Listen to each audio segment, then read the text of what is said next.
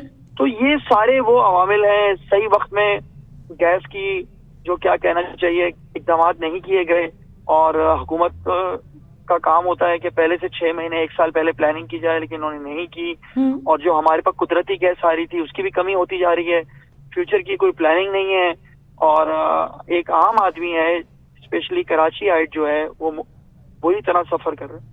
شہزاد صاحب, آپ نے سلنڈر کے حوالے سے بات کی. ظاہر ہے گھروں میں بچے بھی موجود ہوتے ہیں. ہم مہنگائی کے حوالے سے تو بات ہی نہیں کرتے ہیں کہ اس وقت اتنی زیادہ ایل پی جی کی قیمتیں انکریز ہو گئی ہیں, دیگر چیزیں اتنی زیادہ انکریز ہو گئی ہیں کہ لوگ وہ افورڈ ہی نہیں کر پاتے. ہم وہ بات ہی نہیں کرتے. ہم کہتے ہیں کہ گیس سلنڈر کے حوالے سے بات کریں کہ وہ ایک خطرناک مطلب بام کا کام کردار ادا کرتا ہے. کچھ گھروں میں ایسے واقعات ہو چکے ہیں, کچھ جگہوں پر ایسے واقعات ہوئے ہیں. آپ کو کیا لگتا ہے کہ یہ اس چیز کا حل ہے؟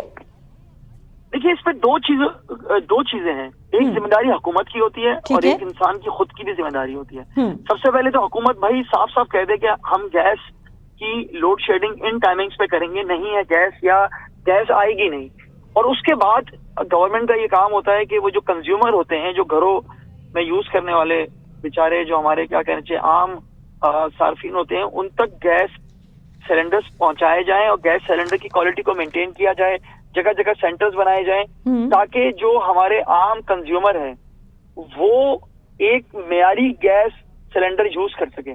دوسری طرف ہماری عوام کی بھی ذمہ داری ہے کہ جب وہ گیس سلنڈر خریدنے جا رہے ہیں تو معیاری گیس سلنڈر خریدیں, تھوڑا 1000-1500 روپے مہنگا خرید لیں, لیکن جو انسانی جانوں سے کھیلتے ہیں. آپ نے دیکھا ہے کہ جگہ جگہ کھلے ہوئے جو چلتا پھرتا بام ہے, اور جس طریقے سے یہ یوز ہو رہے ہیں میں سمجھتا ہوں کہ عام صارفین کے لیے بہت خطرہ ہے, اسپیشلی فیملی. تو شہزاد صاحب, آپ کو نہیں لگتا ویسے ہی بے روزگاری اتنی عروج پر ہے اپنے, اور گیس سلنڈر کی ریفلنگ کے لیے اگر میں غلط نہیں ہوں تو 5000 کے قریب بڑا گیس سلنڈر ریفلنگ کیا جاتا ہے, تو کیا عوام اس کو افورڈ کر سکتی ہے؟ گورنمنٹ کے پاس اس کا کوئی متبادل نہیں ہے موجود, کوئی اور حل یا راستہ نہیں ہے ان کے پاس؟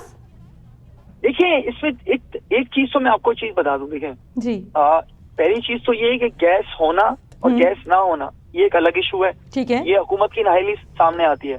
لیکن یہ بات نہیں بھولنی چاہیے کہ دنیا بھر کے اندر گیس کے ریٹس اس وقت بڑے ہیں.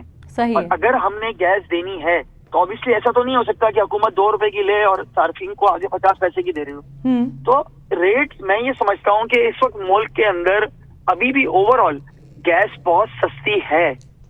پچھلی حکومتوں کے مقابلے میں مہنگی ہے لیکن ابھی بھی سستی ہے جس حساب سے دنیا بھر میں ریٹ بڑھ رہے ہیں. اصل چیز ہے کیا, لوگ یہ پریشان ہوتے ہیں کہ گیس ہمیں پرووائڈ کی جائے, صارفین تک گیس جائے.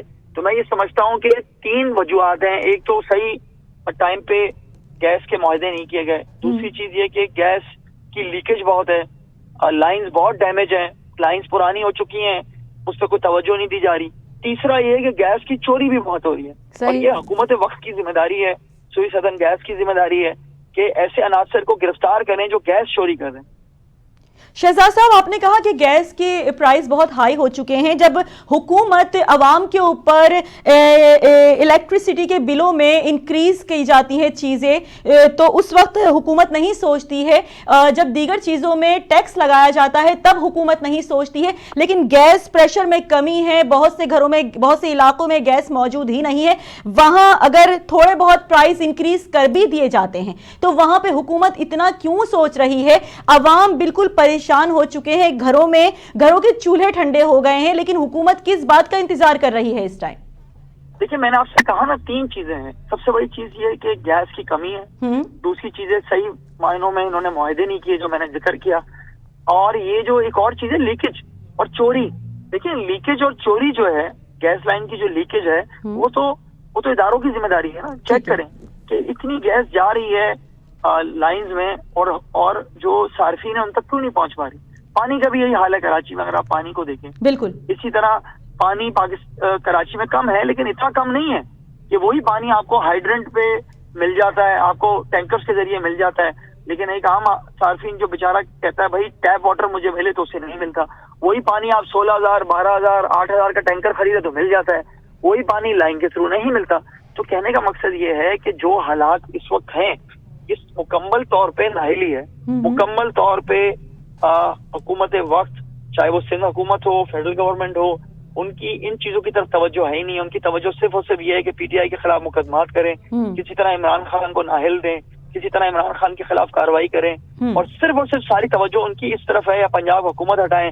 اس سے پہلے انہوں نے سندھ حکومت نے جا کے سندھ ہاؤس میں ضمیر فروشوں کی منڈی لگائی تھی، اب جا کے لاہور میں بیٹھ کے لگا رہے. صحیح. شہزاد صاحب، پی ٹی آئی کی جانب سے ایک ڈیلیگیشن پارلیمانی لیڈر خرم شیر زمان کی قیادت میں گیا، جو آپ نے بھی مجھے بتایا کہ سوئی سدرن گیس کمپنی گئے. یہ بتائیں وہاں سے کیا جواب آیا کہ کراچی کے مسائل کو کس طریقے سے حل کیا جا سکتا ہے، اسپیشلی گیس پریشر میں کمی، کیونکہ ابھی تو سردیوں کی آمد ہے، ابھی تو اتنی سردیاں آئے بھی نہیں ہیں، لیکن عوام بالکل سراپائے احتجاج ہو گئے ہیں.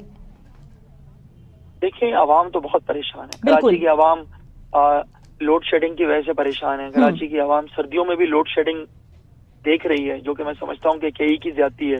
پھر کراچی کی عوام گیس کی لوڈ شیڈنگ کا شکار ہو چکی ہے، پریشر نہیں ہے، لوگ پریشان ہیں، گیس آ ہی نہیں رہی ہے. پھر کراچی کی عوام لا اینڈ آرڈر کی سچویشن سے پریشان ہے. کل بھی ایک عامر حسین نام کے آدمی کو صرف اس لیے گولیاں مار دیں کہ وہ رکا نہیں، اور پولیس والوں نے اس کے گھر جا کے، اس کے فلیٹ کے نیچے جا کے گولیاں ماری، جن کو ہم شائن فورس کہتے ہیں. کراچی والے تو مکمل طور پہ پریشان ہیں، جابس کے سلسلے میں پریشان ہیں. مطلب کراچی کو تو یہ مکمل طور پہ نظر انداز کر کے بیٹھی ہوئی ہے سندھ حکومت. اور اب سندھ حکومت جو کولیشن پارٹنر بھی ہے فیڈرل گورنمنٹ کا، ان کا یہی حال ہے. تو جیسے کہ آپ نے خود ذکر کیا کہ بھائی گیس کی قیمتیں آپ بڑھائے جا رہے ہو، بجلی کی قیمتیں بڑھائے جا رہے ہو، پیٹرول بڑھ رہا ہے، فیول پرائسز آپ اپنی مرضی کے حساب سے بڑھائے جا رہے ہو، ٹھیک ہے. ملک کو قرضوں کے بوجھ تلے آپ دبائے جا رہے ہو. ایک طرف آپ کہتے تھے 5 روپے بڑھے گا تو بلاول زرداری مارچ کریں گے اسلام آباد تک. اب حال دیکھیں، ہر چیز کی پرائز دیکھیں، گندم کی پرائز دیکھیں. جب 40 سے 55 روپے گندم ہوئی تھی تو انہوں نے کتنا احتجاج کیا تھا. آج گندم کا آپ ریٹ چیک کر لیں، 2500 سے 2600 بوری کے ریٹ ہو گئے.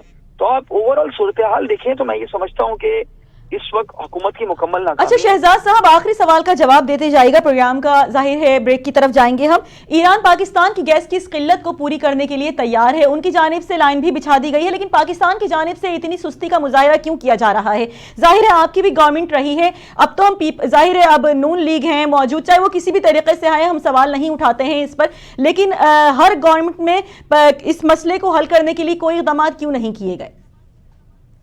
دیکھیں ایران اور پاکستان کا معاملہ تھوڑا ڈیفرنٹ ہے. وہ انٹرنیشنلی آپ کو پتا ہے ایران پہ پابندیاں ہیں، اور پاکستان کو اس پہ اسٹینڈ لینا چاہیے تھا، نو ڈاؤٹ.